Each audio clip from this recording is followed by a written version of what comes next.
আগে বসাইছিল। ওরা আল্লাহ আল্লাহর রাসূলের বিপক্ষে অবস্থান গ্রহণ করেছিল। আর শাইখুল ইসলাম আল্লামা আহমদ শফি এই শাহবাগীদের মোকাবেলায় শাপলা চত্বর কায়েম করেছিলেন। ওই জায়গায় ছিল কিছু নাস্তিকের দল, আর এইখানে ছিল কিছু আলেম তলবে এলেমের কাফেলা। কিন্তু হাসিনার বুলেট, শেখ হাসিনার গুলিতে আধার রাতে হাফিজুল কোরআন আলেমরা শাহাদাত বরণ করেছিল শাপলা চত্বরে। শাইখুল ইসলাম আহমদ শফি চেয়েছিলেন আমার প্রজন্ম যেন নষ্ট না হয়ে যায়, গুমরা না হয়ে যায়, নাস্তিক মুরতাদ বেঈমান কাদিয়ানি যেন ওরা না হয়ে যায়। সুতরাং প্রতিটি মুসলমান হিসাবে, মুমিন হিসাবে আপনার আমার এটা একটা জিম্মাদারি, এটা একটা দায়িত্ব যে আমার প্রজন্মের কোন সন্তান যেন ভ্রষ্ট হয়ে না যায়। এ কারণে আলেমরা বলেছে আমার সন্তানকে ট্রান্সজেন্ডার শেখানোর দরকার নাই, আমার সন্তানকে ডারউইনের ভ্রান্ত মতবাদ পড়ানোর দরকার নাই। ঠিক না বা ঠিক? জোরে আওয়াজ করে বলেন। আমরা কথা বলেছি, আমরা বলেছি আমার সন্তানকে গোমাতা পড়াইবার দরকার নাই, আমার সন্তানকে পূজায় ডেকে নেওয়ার দরকার নাই। কিন্তু হাসিনা ডেকে নিয়েছে যে ধর্ম যার যার, উৎসব পূজা এগুলো সবাই সমানে যাও, ডেকে নিয়েছে। আমাদের সন্তানদের ইমানের উপরে হামলা করেছে। আমাদের সন্তানদেরকে দিন থেকে দূরে সরানোর জন্য আলেমদের গায়ে জঙ্গির ট্যাগ লাগাই দিয়েছিল, জঙ্গির ট্যাগ লাগাই দিয়েছিল। আলেমদেরকে সন্ত্রাসী বানায়, আলেমদের গায়ে কাদা লাগায়, এই শাইখুল হাদিস মামুনুল হকের গায়ে জেনার তুকমা লাগায়, জেনার অপবাদ লাগায়। শাইখুল হাদিসের সন্তান শাইখুল হাদিসকে এই দেশের যুব সমাজের কাছে নিকৃষ্ট মানুষ হিসাবে দাঁড় করাবার চেষ্টা করেছিল। এদেশের সাধারণ উলামায়ে কেরামদেরকে ভয়ঙ্কর সন্ত্রাসীদের কায়দায় আলেমদেরকে তাহাজ্জুদ পড়ুয়া আলেমদেরকে গ্রেফতার করে আদালত চত্বরে হাজির করা হতো। যেমন আমাকে যখন আদালতে আনতো, আমার নামে মামলা হলো যে আমি বোমা মাইরা পালাইছি, বাইতুল মুকাররমের উত্তর গেটে ককটেল মেরে খালিদ সাইফুল্লাহ ইউনি পলায়ন করছে, এটা হলো মামলা। আমি এই শেষ রজনীতে ফজরের আযানের পূর্বে আল্লাহর নামে কসম করে বলছি আমি জীবনে কোনোদিন ককটেল চোখে দেখি নাই, আমি এখনো ককটেল চোখে দেখি নাই। আর আমার নামে হাসিনার মিথ্যা মামলা হলো ককটেল নিক্ষেপকারী। আমার মতো অসুস্থ রোগীকে যখন আদালতে হাজির করা হতো, ডান্ডা বেরি, হাতে হ্যান্ডকাপ আর লাইফ জ্যাকেট আর হেলমেট পরায় শীর্ষ সন্ত্রাসী হিসেবে আমাকে নেওয়া হতো। এই অভিনয় আর নাটকের উদ্দেশ্য হলো আমার দেশের যুব সমাজ যেন কখনো আলেমকে সম্মান না করে, আলেমদের কথায় যেন তারা দ্বীনমুখী না হয়ে যায়, আলেমদের কথায় যেন তারা তাওহীদ আর একাত্মবাদ আর রিসালাতের পয়গাম নিয়ে ময়দানে বেরিয়ে না যায়। আলেমদেরকে সন্ত্রাসী বানাইবার চক্রান্ত করেছে শেখ হাসিনা আর আওয়ামী লীগ। আমার দেশের যুব সমাজ এটা বুঝেছে, আলেমদেরকে দমন করতে চায়। কেন? কারণ আলেমরা হক কথা কয়, আলেমরা ইমানের কথা কয়, আলেমরা স্বাধীনতার কথা কয়, আলেমরা শিরিক মুক্ত দেশ গড়ার কথা কয়। আর তার মিশন তো এদেশের প্রতিটি মুসলমানকে হিন্দু বানায় দেওয়ার মিশন নিয়ে ক্ষমতায় বসেছিল শেখ হাসিনা। হিন্দু বানাতে চেয়েছিল। এই কারণেই দেশের প্রতিটি মোড়ে মোড়ে মূর্তি স্থাপন করেছিল। এটা বাবার সম্মান দেখানোর জন্য না, এটা দাদুকে খুশি করার জন্য, বাবার সম্মানের জন্য না। বাবার মূর্তি যেটা রাস্তার মোড়ে মোড়ে করেছিল, এইটা হলো হিন্দুত্ববাদ প্রতিষ্ঠার নীল নকশা। যে মূর্তির সম্মান করা শিখো,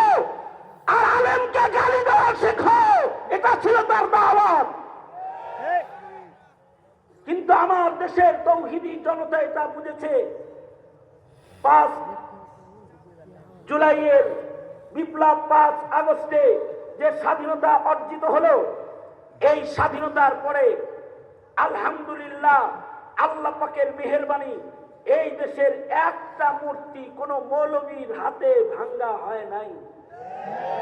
আমি আপনাদেরকে জিজ্ঞাসা করি, ইসলামপুর মাদ্রাসার মোহতামিম সাহেব কয়টা মূর্তি ভাঙছে? এই বড় হুজুর যে আছে উনি কয়েকটা তো ভাঙছে। হ্যাঁ, খালিদুল্লাহ সাদি সাহেব 2-3টা তো কমপক্ষে ভাঙছে।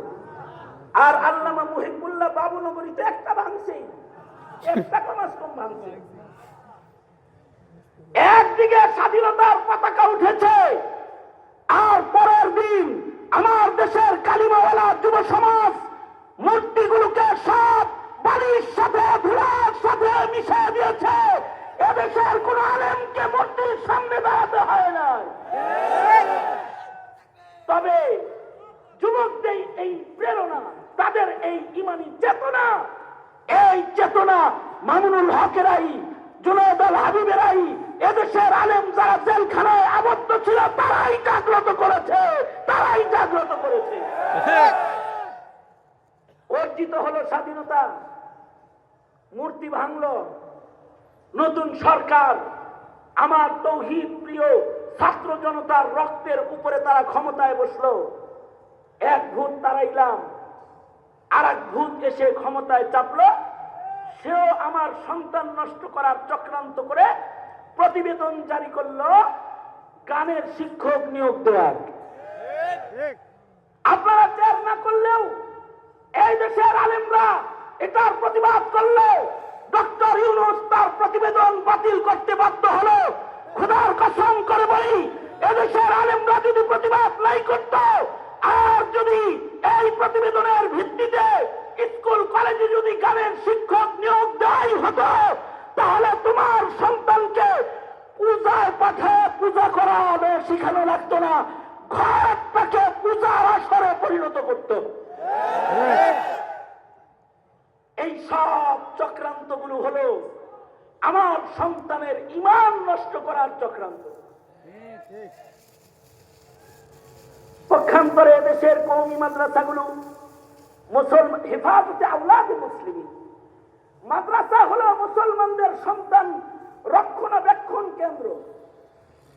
হেফাজতে আওলাদ মুসলিমিন মুসলমানের সন্তানকে তাওহীদ শিখানোর জায়গা, মুসলমানের সন্তানকে রিসালাত শিক্ষা দেওয়ার জায়গা, মুসলমানের সন্তানকে হালাল আর হারাম শিক্ষা দেওয়ার জায়গা, মুসলমানের সন্তানকে আকীদা শিক্ষা দেওয়ার জায়গা হলো মাদ্রাসা কওমিয়া। এই মাদ্রাসাগুলোতে কারা দান করে এই লিস্টি পর্যন্ত গভর্নমেন্টের মাধ্যমে ভিনদেশি প্রভুরা তালাশ করা হয়েছে। কারা দান করে এটাও তালাশ করেছে। এদেশের আলেমরা যারা মুক্ত কণ্ঠে কথা কয়, তাদের লিস্টি থানায় জমা দিয়ে তারা যেন আমার সন্তানদের ঈমান জাগ্রত করতে না পারে, তাদের লিস্টি থানায় দেওয়া হয়েছে। এই ইসলামপুরের মাটিতেও আমাকেও আসতে দেওয়া হয় নাই এই লিস্টের কারণে, এই লিস্টের কারণে আসতে দেওয়া হয় নাই। এমন হাজারো সম্মেলনে আলেমদেরকে যেতে দেওয়া হয় নাই। তারা যদি মুসলমানের বিবেকের দরজা খুলে ফেলে, তাদেরকে যদি ইসলাম ও মুসলমানের মূল্যবোধ শিক্ষা দিয়ে দেয়, তাহলে ভিনদেশি প্রভুদের মতাদর্শকে চাষাবাদ বাংলার মাটিতে করা যাবে না। এটা ছিল তাদের ভীতি। এ কারণে আলেমদের মুখে তালা লাগাইছিল। এ জাতি, এখন তাহলে তোমাদেরকে বলি, আমরা কিন্তু তাসবিহ আর জায়নামাজ নিয়েই ছিলাম, আমরা মসজিদের মিম্বরেই বসা ছিলাম, আমরা মাদ্রাসার দরজগাহে বসে আমাদের সন্তানদেরকে ইসলাম শিক্ষাই দিতেছিলাম। কিন্তু আমরা 10% মুসলমানকে দিন শিক্ষা দিতে গিয়ে দেখলাম আমার 90% স্কুল কলেজের সন্তানের ঈমানকে সরকারি মদত পুষ্ট নাস্তিকের দলেরা তারা হরণ করে নিচ্ছে। তখন আমাদের আর মসজিদের মিম্বরে বসে থাকার সুযোগ হলো না, আমাদেরকে শুধু দরজগাহে বসে থাকার সুযোগ হলো না, আমাদেরকে রাজপথে দাঁড়িয়ে যেতে হলো। এমনকি এখন তো আওয়াজ তুলতে হচ্ছে মুসলমানের মাটিতে নাস্তিকতার চাষাবাদ হবে, এমন সরকারকে দিল্লি পাঠিয়ে দেব, আমেরিকা পাঠিয়ে দেব। বাংলাদেশে কোনো ভিনদেশি দালালদের হুকুমত চলতে পারে না। আল্লাহু আকবার, আল্লাহু আকবার, জিন্দাবাদ জিন্দাবাদ, ইসলাম ইসলাম, হুশিয়ার সাবধান, আল্লাহু আকবার। এমপি হওয়ার মন্ত্রী হওয়ার জন্য আলেমদের রাজনীতি না, মনে রাখবা। তোমরা যারা মনে করো হুজুররা ইলেকশনে আসছে কেন, তাদেরকে বুঝি এমপির চেয়ারে ধরছে আর মন্ত্রীর চেয়ারে ধরছে না।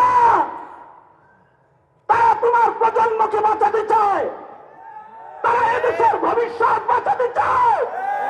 এই দেশটা হিন্দুত্ববাদের চাষাবাদের আখড়া না হোক, এই দেশটা শাহজালাল, শাহ মাখদুম, অলি বুজুর্গের পুণ্যভূমি, এটা আমেরিকার খ্রিস্টানদের চাষাবাদ ভূমিতে পরিণত না হোক। তারা চায় এদেশের মুসলমানদের ঈমান রক্ষা করতে, ঈমান রক্ষা করতে। কারণ ক্ষমতার মসনদে না বসলে, ইসলামকে ক্ষমতায় দিতে না পারলে ইসলামী মূল্যবোধকে রক্ষা করা যাবে না। সুতরাং বুঝে থাকলে বলেন, সামনে তো ইলেকশন আসতেছে, ভোটটা কারে দিবেন? মিয়া চোরের দলের দিয়েন বস। এই দেশে যারা সন্ত্রাস প্রতিষ্ঠা করতে চায়, ইসলামকে যারা বিপক্ষের শক্তি মনে করে, মুসলমানের মাটিতে তাদের রাজনীতি করার অধিকার নাই, অধিকার নাই। সুতরাং তাদেরকে রুখতে সর্বোচ্চ ভূমিকা পালন করতে তোমরা রাজি আছো তো? ইনশাআল্লাহ রাজি আছো? কারা কারা রাজি আছো? আল্লাহর কাছে ওয়াদা করো।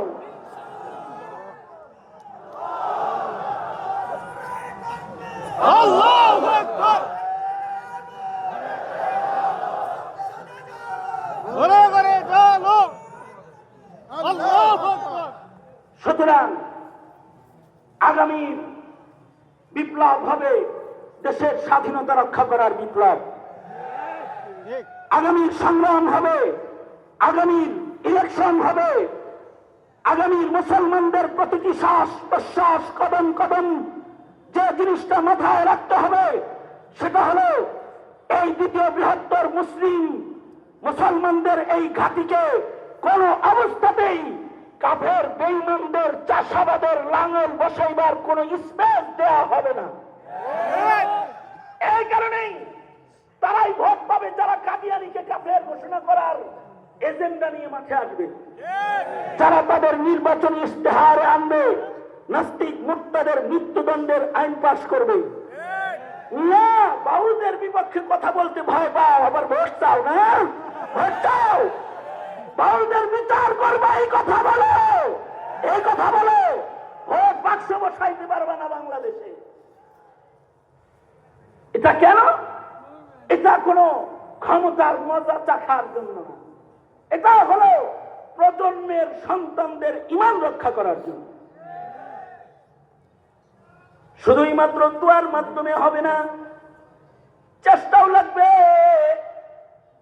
আর দোয়া করতে হবে, রব্বানা হাবলানা মিন আজওয়াজিনা ওয়া যুররিয়াতিনা কুররাতা আ'য়ুন ওয়াজআলনা লিল মুত্তাকিনা ইমামা।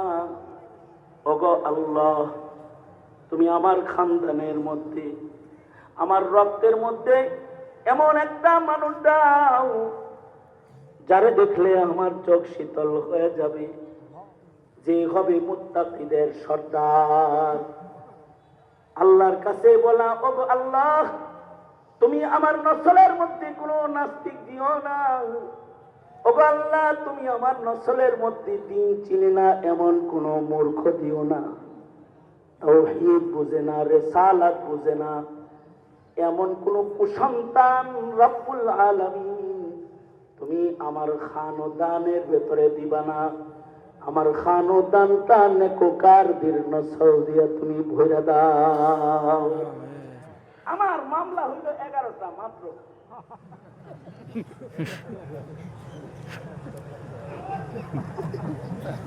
হাসি আসে, কান্না আসে। 11 মামলার এক একদিন যদি এক একটা মামলায় যদি 2 দিন করে রিমান্ড হয়, আচ্ছা যাই হোক, 10 মামলার রিমান্ড হয়েছে 21 দিন, আর একটা রিমান্ড দেয়নি, কি বুঝে দেয়নি আল্লাহ জানে। এই 10 মামলার 21 দিনের রিমান্ডে কত রঙের পুলিশের লোকে যা আমার দেওয়া হয়েছে।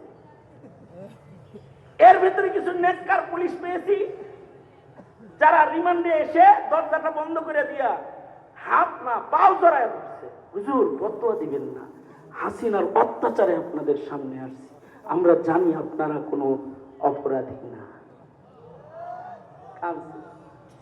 এদের ভেতরে পল্টন থানার এক ওসি ছিল, সে তো 1 মাস পরে চাকরি ছেড়ে ময়মনসিংহ বাড়ি, না সিরাজগঞ্জের বাড়ি, চাকরি ছেড়ে দিল। সে যখন আমরা রিমান্ডে ছিলাম তখন গোপনে আমাদেরকে বাসার থেকে খাবার রান্না করে এনে খাওয়াইছে, গোপনে। ভালো মানুষ আছে, কিন্তু কিছু খবিশ আছে।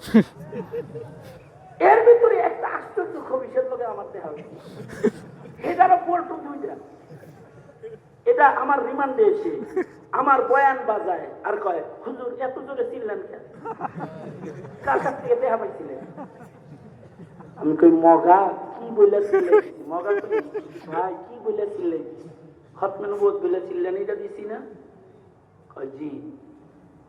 কাদিয়ানীদেরকে কাফের বলে চিল্লান দিব না, তাই কি কাদিয়ানির কি মুসলমান নাকি? মিয়া ওয়াজের লিস্টি থানায় আছে, ওয়াজের লিস্টি, আর কাদিয়ানিরা কাম করে, চিল্লাম না, তাই কি করবে? আজকবি একটা প্রশ্ন সে আমারে করছে, সে আমাকে বলে কি, হুজুর কাদিয়ানিরা কি আসলেই কাফের? আমি তো চিন্তা করলাম এই পাড়াটারে কে এই থানায় বসাইছে, ওই দিঘায় আমার কাদিয়ানিরা কি আসলেই কাফের? আমার রিমান্ড কি করব? আমি ওর রিমান্ড শুরু করি। আমি বললাম, আপনি এখন মুখ দিয়া বলেন কাদিয়ানি কাফের, তাছাড়া আপনি নিজেই কাফের। হুজুর তাই নাকি? আমি বলছি তাড়াতাড়ি কন যে কাদিয়ানি কাফের, এটা কন তাড়াতাড়ি, যদি না কন তাহলে আপনিও কাফের। কারণ কাদিয়ানিকে যে কাফের বলে না, সেও কাফের। ঠিক, আরো আস্তে করে বলো, ঠিক, আরো আস্তে করে, আস্তে করে বলেন, আরেকটু আস্তে করে বলেন। কাদিয়ানিকে যে কাফের মনে করে না, সেও কাফের। কাদিয়ানিকে যে কাফের বলে না, সেও কাফের। ঠিক না? ঠিক করে বলেন। ও আমারে বলে, ঠিক তাই নাকি? কোন কোন? হ্যাঁ, কাদিয়ানি কাফের। আচ্ছা, একটা দেশের, মুসলিম দেশের পুলিশ অফিসারের দশা যদি এটা হয়, তাইলে আপনি চিন্তা করেন প্রাইমারি পর্যন্ত কি দশাটা আছে।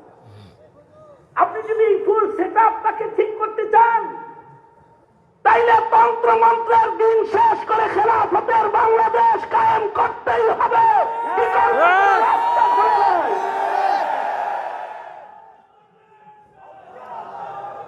সুতরাং বুঝে থাকলে বলেন, মৌলবীদেরকে ভোট দিবেন নাকি গাঁজাখোররে ভোট দিবেন? চিন্তা করে লয়েন মিয়া। ইসলামের পক্ষে কাজ করবেন তো ইনশাআল্লাহ? করবেন তো? শেষ রাত্রের ওয়াদা কাজ করবেন তো ইনশাআল্লাহ? যারা কাজ করবেন আপনারা ওয়াদা করেন, আল্লাহ আপনাদেরকে কবুল করুক, তবেই আমাদের প্রজন্ম রক্ষা হবে ইনশাআল্লাহ। আল্লাহ তাআলা আমাদের প্রজন্মের ঈমানকে পাহারা দেওয়ার তৌফিক আমাদেরকে দান করেন। এই আশাবাদ ব্যক্ত করেই আজকের সংক্ষিপ্ত বক্তব্য এখানেই ইতি টানছি। जो कुछ हुआ या रब तेरे करम से हुआ, जो कुछ होगा तेरे करम से ही होगा। व आखिर दावाना अल्हम्दुलिल्लाहि रब्बिल आलमीन। हयात बाकी, मुलाकात बाकी, मुलाकात बाकी, नसीहत बाकी इंशाअल्लाह। अस्सलामु अलैकुम व रहमतुल्लाहि व बरकातुहू।